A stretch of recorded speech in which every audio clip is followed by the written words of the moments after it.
আগুনে পুড়ে যাওয়া সচিবালয়ের ৭ নম্বর ভবনের সব দপ্তরের কাজ সাময়িকভাবে এখন থেকে ঢাকা দক্ষিণ সিটি কর্পোরেশন ভবন থেকে পরিচালিত হবে বলে জানিয়েছেন এলজিইডি মন্ত্রণালয়ের উপদেষ্টা আসিফ মাহমুদ সজীব ভূঁইয়া।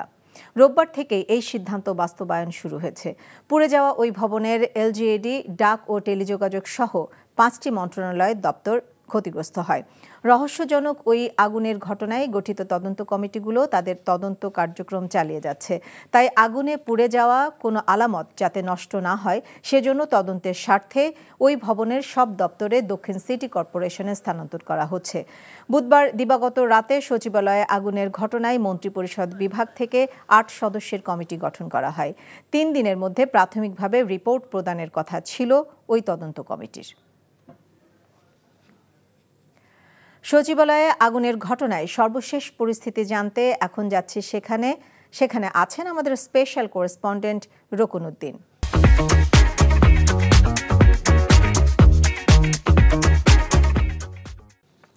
রকুন, সচিবালয়ের পরিস্থিতি আজ কেমন দেখছেন? আর আগুনের ঘটনায় গঠিত তদন্ত কমিটির প্রাথমিক প্রতিবেদন ৩ দিনের মধ্যে দেবার কথা ছিল, সেটা কি দেওয়া হয়েছে কিনা জানাবেন।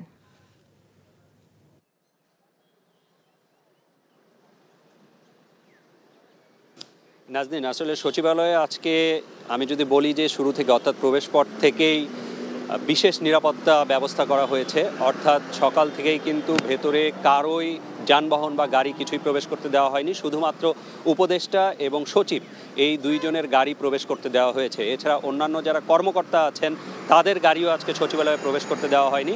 তাদের গাড়ি বাইরে আছে এবং তারা ভেতরে প্রবেশ করেছেন হেঁটে, এবং তাদের যে ডিজিটাল কার্ড আছে সেই কার্ড তারা মেশিনে পাঞ্চ করে তারপরে তারা সেখানে প্রবেশ করতে পেরেছেন। অর্থাৎ আজকে যেটি নিশ্চিত করার চেষ্টা করা হচ্ছে যে যারা আসলে ঢুকছেন ভেতরে তারা বের হচ্ছেন কিনা সেটিও তারা নিশ্চিত করতে চাচ্ছেন, এটি আমরা এখন পর্যন্ত জানতে পেরেছি।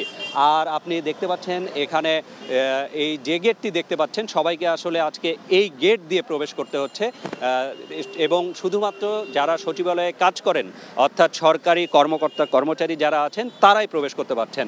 গণমাধ্যম কর্মীরা যে প্রবেশ করতে পারবেন না তাদের অ্যাক্রিডিটেশন কার্ড দিয়ে সেটি আগেই জানানো হয়েছিল স্বরাষ্ট্র মন্ত্রণালয়ের বিজ্ঞপ্তির মাধ্যমে।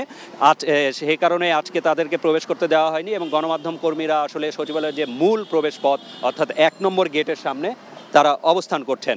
তো তাদের সাথে স্বরাষ্ট্র উপদেষ্টার একটি বৈঠক হবার কথা আছে, সেটি আসলে এখনও কখন হবে সেটি জানা যায়নি।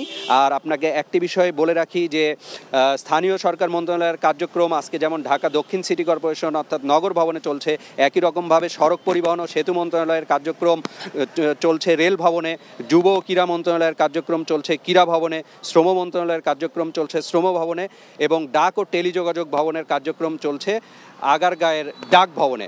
কিন্তু ডাক ও টেলিযোগাযোগ মন্ত্রণালয়ের যিনি উপদেষ্টা তিনি তথ্য মন্ত্রণালয়ের উপদেষ্টা হয়, তিনি আসলে অফিস করছেন তথ্য মন্ত্রণালয়ে।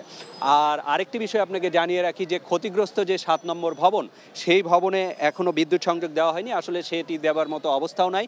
কিন্তু এই ৭ নম্বর ভবন ছাড়া বাকি সবগুলো ভবনেই আজকে বিদ্যুৎ পরিস্থিতি স্বাভাবিক এবং কার্যক্রমও স্বাভাবিকভাবে চলছে বলেই আমরা জানতে পেরেছি।